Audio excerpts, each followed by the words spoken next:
Hello, everyone. I'm Dave Kieran, and I have here with me the lovely Gulari Farhadian. Thank you, Dave. If you're joining us today for the first time, Dave and I are educators, entrepreneurs, and the host of Innovation Fuel podcast.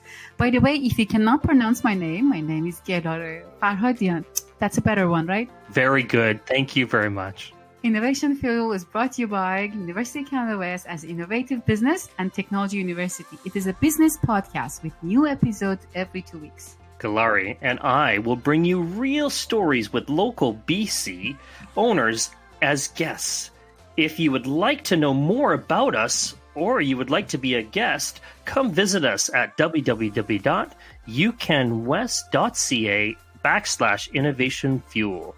At University of Canada West, we believe that our students are the future of Canada. Yes, Dave? Yes, you nailed it, Gulari. We arm them with the tools and bring real life stories into the classroom, which they can take with them as they embark on their journeys to become the leaders of tomorrow. Innovation Fuel is our way of sharing these stories with you. Gulari, are you ready? Oh, I'm so ready, Dave. Let's go. Without further ado, let's ignite this episode of Innovation Fuel.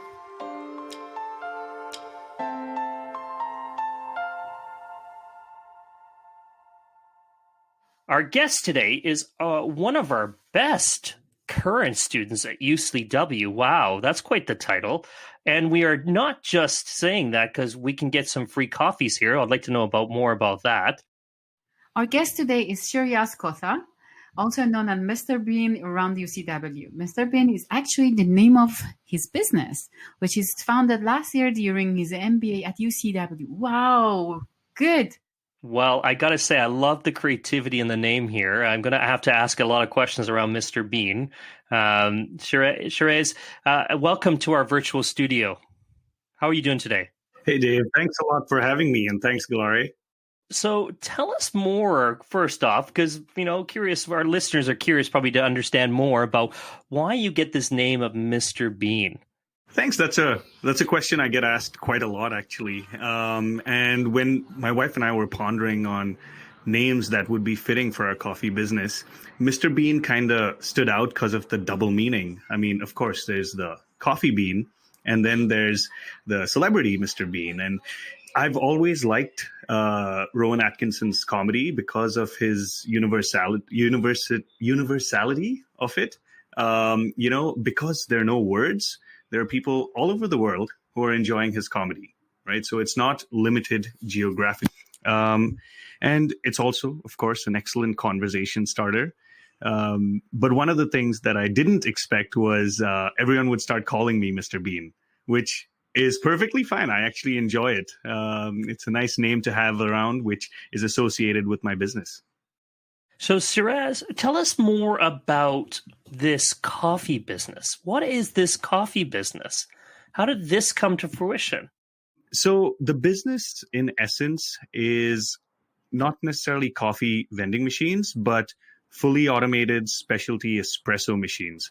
Now, all of these systems are manufactured in Italy. So I work with a partner here in Canada who essentially imports these machines from Italy. And then I am the area operator exclusively for downtown Vancouver. I was pretty happy to get that exclusive territory because it is a prime piece of real estate in essence, and a great market that I plan to eventually conquer. Oh, sounds very interesting. So this takes me back to wondering a little bit more about you and your journey to become an entrepreneur. So tell us a little bit, why coffee and why this opportunity? And tell us a little bit more about your journey towards being an entrepreneur. Is this the first entrepreneurship venture you've taken on? That's a great question. Actually, entrepreneurship is a journey that I've been going through, and it's been evolving in my personal life ever since I did my undergraduate degree at Babson College in Boston, Massachusetts. Babson's actually ranked pretty highly for entrepreneurship in the world. And ever since that education, I've kind of fostered the principle of entrepreneurship. And one of the definitions of entrepreneurship that I enjoy and I like is entrepreneurship is an obsession with opportunity.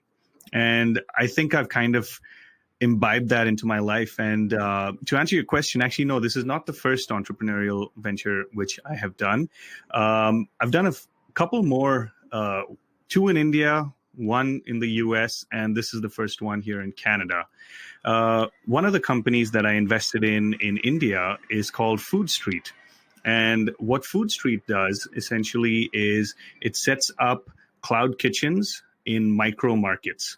So as food delivery was exploding all over the world, a gap in the market was micro markets far away from town centers and downtown regions. So outside Bangalore, there were huge universities, right? And no restaurants catering to them in terms of delivery. So what Food Street would do was set up a kitchen, low rent, low cost, low expense, and deliver all kinds of foods to that micro market exclusively. I thought that business had a lot of potential, so I invested in that, and it's still going strong, slowly growing, a lot of experimentation going on in that company. Another company which I've invested in the US is called Terra Revo Equities.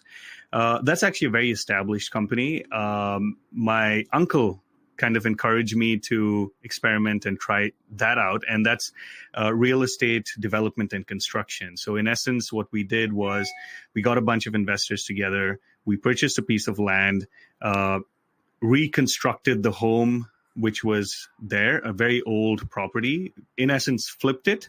And we wanted to sell it in March this year, but then of course COVID hit and the markets took a dive. So we ended up renting it out for a year. And then hopefully when the markets recover, we'd be selling that property.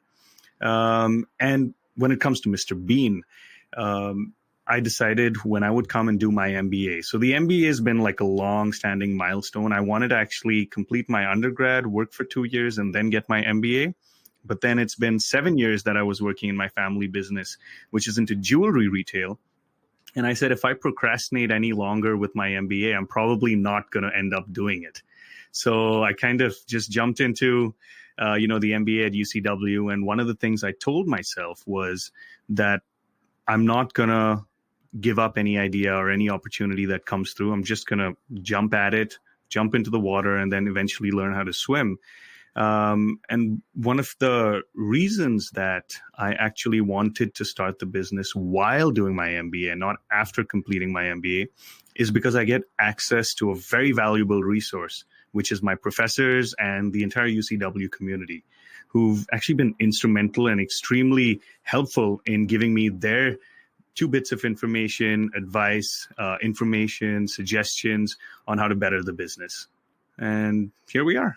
Exciting. Well, we're glad to have you here, and we're excited to learn more about Mr. Bean for sure, because it is here local in our market. And so tell us a little bit more. How did you come to Mr. Bean? Like, where did you find the gap? How did you know that there was this particular gap in the market? Sure. So I think a month after arriving in Canada, I signed up for a lot of information for the business network, franchise expos, and I managed to visit the Vancouver Franchise Expo, which took part in April. And that's where I kind of partnered with this company. And I met this very interesting company called Java Brew Collection. And I thought their business model seemed pretty interesting because in essence, it gives me the freedom to run the business however I want. So it's not a franchise. I can have my own name. I don't pay any franchise fees. I don't pay any royalties, no revenue share, no profit share. I just have to purchase my machines from my partner. And I have that exclusive territory. So I liked the freedom that this business gave me. And I also liked the pitch. Now, the part of the pitch which kind of attracted me was that coffee is the most consumed beverage in the world. And in some cases, the most purchased beverage in the world as well, because water is usually free. The next best thing, even before Coke or Pepsi or any of these soft drinks, is actually coffee.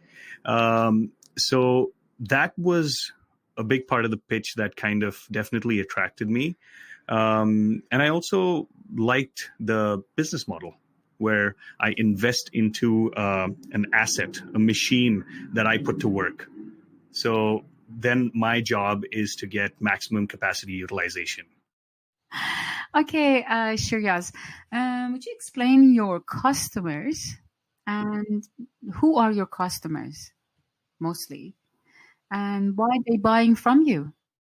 Sure, absolutely. That's a great question. So UCW has been extremely helpful. In fact, my first machine that I set up was in the student lounge on the second floor of the West Pender campus.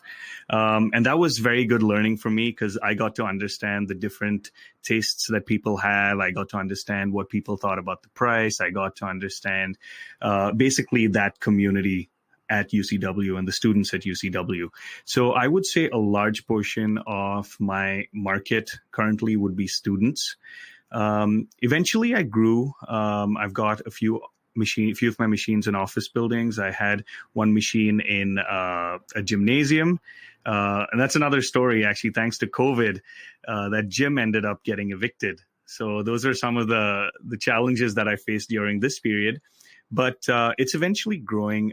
It's not limited to only universities or only offices. It's basically anywhere that can use coffee. So how do you go and find those customers? Like you said, yeah, UCW was a great starting point, and you now leverage that into other businesses. How do you go and find these customers? Let's talk about this prior to our COVID element. But how did you go and find customers? Well, to be honest, it was good old-fashioned prospecting. I would actually go from street to street, from building to building, wherever there's a no soliciting sign outside, I would actually just walk into that building and, ask to speak to the operations manager or administration department. And most of the time people would kind of, turn me away. They would say, you're going to have to book an appointment. You can't walk in, and it's fine. I mean, I'm used to sales and I know that we're going to have to go through that grind, but eventually a lot of people are open-minded. A lot of people were open to the ideas. So they allowed me to do a free installation, So I have a free sampling where I set up one of my machines in the offices and let them try it out. And usually once people taste it, they don't want me to remove it from their office. And the reason my brand and my machines and my coffee actually stands out compared to the competition is because these are not only specialty espresso, but the machines actually are calibrated to conform with the Italian Espresso Institute. So I didn't even know there was an Italian Espresso Institute until I got into this business. But there are specific standards in terms of the percolation time, the temperature, the quantity of different ingredients, how much they have to be mixed in order to create the perfect beverage. And I tasted so many different variants, so many different machines that exist in the market, a lot of American-made machines, a lot of German-made machines, but this was the only one which was Italian-made, and it was really creamy in the flavor, and it wasn't watery. And I really like the fact that every cup would have freshly ground beans. So it's not the powder, but it's actual coffee beans that are freshly ground. And I have the ability to change the beans. So I've experimented with Ethiopian beans, with Costa Rican beans, I'm trying to even get in the beans from a region in India called Coorg, which is also the part of the country where my wife is from. And they own coffee estates back home in India. So she's my official taste sampler because she's got a very good sense of taste and smell. So she knows when it's a good coffee and a bad coffee. Okay, so you're saying that the customer is coming to you because not only because of the machine, because also the quality of the coffee beans. Am I right? Absolutely. I think any business that I get into, it's the product that's central. No matter how great the business model, no matter how good the margins are, no matter how seamless it might be, if the coffee doesn't taste good, people are not going to buy it. They're going to step out and pay a premium to go to Starbucks or a Tim Hortons. And that was the main thing that I looked for when I decided to jump into this business is I had to make sure that the coffee tasted good. So how you build your relationship and grow your relationship with the customers, because I think it's a long-term relationship with the customer, right? Because you're selling machine and pods as well. Oh, absolutely. Yeah. I did a lot of experimentation, actually. In fact, I would spend a lot of time in that student lounge, actually watching people, seeing how many of them liked it, how many of them didn't like it. And I didn't want people just to tell me because they know me that it tastes good. I wanted honest opinions. So I spoke to a lot of people and they told me what they liked. They told me what they didn't like. They told me to add in variants. For instance, a French vanilla with espresso shot was a suggestion from one of the students. I added that in. One of the students said, replace the decaf with something else. So I actually got a hazelnut flavor and I added that in. And yeah, I actually kind of enjoy changing it, tasting it, playing around and seeing what people like or don't like. That's fantastic. So do you have, are you keep changing your menu or not? No, right now it's a fixed menu.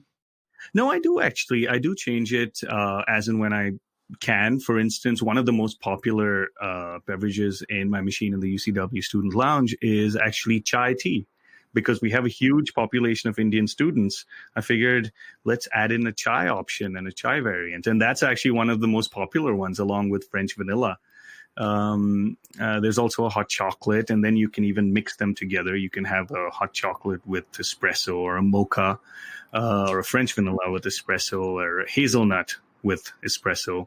So there's pretty much a lot of freedom in how I can configure the machines, and I take advantage of that. So coming back to these machines, okay, so we've got this machine element. I'm just going to try and clear this up for our audience because it seems like you've got a two-sided model here, where you have the machines as one element, getting that into the with the customer, and then you're going in, you're then offering product to that customer, and you're adapting the product. Now the product seems like it comes from a different partner. Can you tell us a little bit more about that connectivity of the two-sided model that you're running here? Well, in essence, yes, I can source my supplies from wherever I'd like. I do get them in wholesale. I do have it with the existing partner with whom I partner with the machines from. And I've tried pretty much a lot of different sources and options of variants of ingredients. And then once I find that perfect balance for that market, I let it be. I don't change it too often from there, unless, I get a lot of requests. So all of my machines have my phone number and my contact information on it. So I encourage people to actually contact me with any feedback that they might have. I have a question about the costs. So what is your main cost? I'm not looking for the number. Just tell me what your main cost is. Yeah, well, so there are two parts, right? Now, one is the capital cost, which is the investment into the machine itself, and that's a large portion of it. And then there's the operational cost, which is the supplies, the milk powder, the coffee beans, the French vanilla, the hot chocolate, all of these other ingredients that go in. One of the things that I do like, and I'd love to share with people, is I definitely would advise never going out to buy a cup of coffee. Because the margins in coffee, the cost to create a cup of coffee is so low, but the price paid outside I've seen is so high, which is why I've tried to keep my costs and I pass that margin and that cost benefit along to my customers. So all of my cups of coffee at least, for instance, at the University of Canada West, I try to keep it under $1. Of course, some specialty espresso products would probably be $1.25 when the equivalent is sold in $2, $3, sometimes even $4 at Starbucks Reserve, right? And I've actually done blind taste tests, and it's comparable. So a lot of the students find that benefit to take advantage of a low-cost, good-tasting cup of quality coffee. That is fantastic. So you sell coffee machines again and coffee pods that you make it by yourself. Well, actually, I'd like to correct you there. So the business model is where I don't sell the machines. I own the machines, but I just deploy them at my customers' venues. So that's part of my pitch as well, is there's no cost for UCW. So even UCW brought me in, the gym brought me in, few offices brought me in. Absolutely no cost, absolutely no compulsions. If they don't want the machine, they call me, I take it out. So the machine belongs to me, but I sell the cups of coffee on different models. For instance, there is a vending model where the customer pays for it. There's also a model where I charge my client on a monthly basis based on actual consumption. And there's a tiered rate system. The higher the consumption, the lower the cost. So I'm actually experimenting a lot with those pricing models. There's no limitation. So far, I'm using these two, though. So you're saying you're almost leasing these coffee machines to these businesses? Well, I don't actually charge like a monthly rental for the machine either. There's absolutely no cost for the machine. It's only for the consumption. So it's a no-brainer. If someone has room for the machine, bring in the coffee. What about the maintenance of the machine? So that's my job, right? So I visit all of my machines on a weekly and a monthly basis to replenish the stocks, do my routine servicing. And that actually ends up taking a couple hours a week of my time, which is kind of why this is a great passive business, because it allows me the time to focus on other ventures or a full-time job, as well as my MBA. I mean, right now I'm actually doing three things. I'm doing my MBA, I'm working part-time at Coast Capital, and I'm kind of developing Mr. Bean. That is fantastic. Do you have competitors? I'm not talking about this big chain store like Starbucks. I'm just saying that do you have other competitors it's same as your business model? Yes, absolutely. It's not an industry that is a blue ocean. It is an industry that does have a significant amount of competition, but not too much. For instance, back home in India, I've seen bloody red oceans. There are so many players in the industry that it's very difficult to compete. But I've noticed in Vancouver, there aren't too many options. And there are so many offices that actually don't have a proper coffee system inside their office. They're either surviving on kettles or, those K-cups, those pods, which are horrible for the environment because all of those pods are made out of plastic. Mr. Bean is zero waste to landfill. It's all organic waste. There's no waste that's produced that's harmful for the environment. But for instance, the largest player in the market is this company called Van Hoot.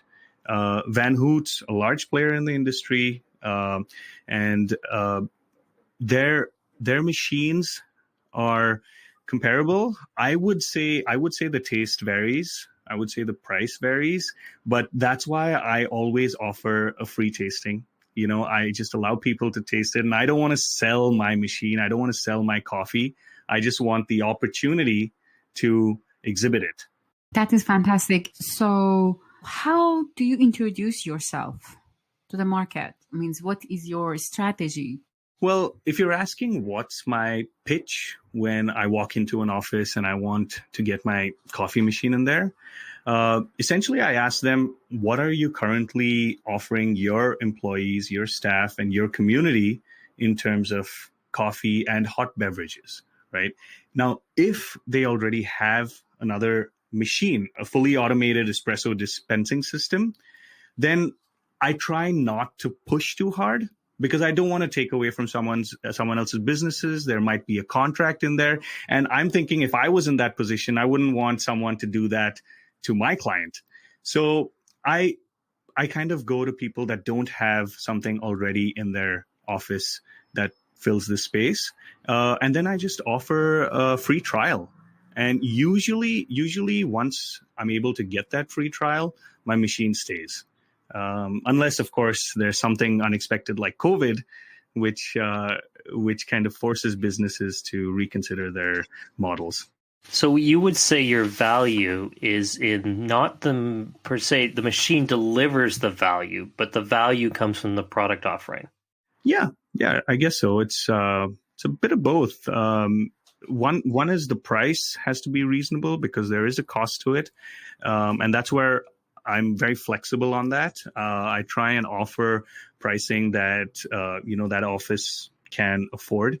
I've even in some cases turned down customers. So while I was prospecting at this, what was it? It was a healthcare company. And there was a customer in line behind me. They overheard me and they gave me their card and said, we're actually looking for a coffee solution in our office. Why don't you come and give us a visit? So I met them. I saw their office. And it didn't work out because they had, I think, 5 employees. It was a very small office, great business model though, but this is not the kind of machine that's required for that office, because this is a large scale machine. It requires a lot more volume. So usually if an office has 10 or more employees, then they could consider one of my machines. So what is your next step? So after post COVID-19? Great question. I actually was hoping I would be at 10 machines right now. By the time I complete my MBA, I'm at 7 machines right now. And because of COVID, I actually lost 2 contracts. So one was this gym, which unfortunately, like the entire health and fitness industry took a huge hit. Even Steve Nash closed. The gym I had my machine in closed. They were enjoying it. Everyone really liked the coffee. So I actually have 2 extra machines which I need to deploy. Once I've gotten those off my hands, then I could get back onto the prospecting and development. And I want to do justice to my territory, right? So I have downtown Vancouver. I want to make sure that I have addressed every office in downtown Vancouver, and whoever needs it can have the opportunity to have my coffee machines, Mr. Bean, inside their office. And then your question is probably going to be what next, right? So either scale up, either increase the size of my territory, or also probably even sell the business, right? I would have created a brand. I would have created, value and equity in a company, and eventually probably even sell. But to be honest, I'm open. I would be very happy to have suggestions. If you have any good tips, good ideas, I'm still in a very early stage of my life, very early stage of my business. So it's very fluid right now. Have you heard about shared offices? Yep, co-working spaces are absolutely shared offices. I think it's a good idea to approach them as well. Yeah, absolutely. In fact, I have spoken to a couple of co-working spaces. I try to network as much as I can. So I've actually joined a meetup called Startup Vancouver. And that's where I meet a lot of interesting people, a lot of interesting businesses and owners and people in great positions in these companies as well. And I met 2 people who have a co-working space. I did manage to give them a card. I did manage to let them know about my company. They seem to be very interested, but again, this was at the time of I think end of February. So a lot of the physical meetings kind of stopped, and it kind of stalled. I would say the progress kind of stalled until the market revives a little bit. So saying this, COVID-19's come along. Now, how do you change your go to market model? How do you change that element? You can't walk into the office spaces anymore. So what kind of strategies do you have now, thinking, okay, I still need to build this model. I still need to get these 2 machines out there. What do you do? So actually, one thing that I did was I just went on a Google and I typed software companies in Vancouver. I typed web design companies in Vancouver. I typed financial companies in Vancouver, and I got a whole bunch of hits, right? So I kind of go industry by industry, and I get the contacts and the numbers, and I actually started shooting emails out to all of them, right? Because I'm not able to go physically and actually speak to someone. And I figured, hoping that emails would work, but they didn't. I had a response rate of 1 person replying saying, we'd love to, look into this after, COVID kind of eases down. So I feel like a lot of companies are financially strapped for cash. So they're not kind of entertaining prospects like this. But that's not going to stop me. I'm going to keep going. I want to keep trying. I think referrals are a very strong way. For instance, a lot of people have actually suggested and given me contacts, said, why don't you contact them? So I'm going to work on that. Well, and the other thing to start thinking about is that, how do you, because of these people not being able to get to their offices, So there's not going to be a lot of people in these offices. Is there other places that you could go that there's still a large contingency, like supermarkets or grocery stores that have employees in the grocery stores? They might be interested in looking at other opportunities that where there's still a large concentration of employees still coming to a place. Yeah, that's a great idea, Dave. I think I actually did work on this idea at one point in the past, where I kind of walked into my grocery store, but they already had their own coffee, which they were promoting, and their own K-cups, those pods. And that's when I was kind of asking them, would you be interested in an upgrade? Well, just because that one didn't work out does not mean all grocery stores are off. Thanks for that reminder. I'm definitely going to pursue that option. And I'll give you a commission as well, Dave. No, we don't need the commission. We just need to see our students succeed, my friend. Exactly. Thank you. Exactly. Yeah.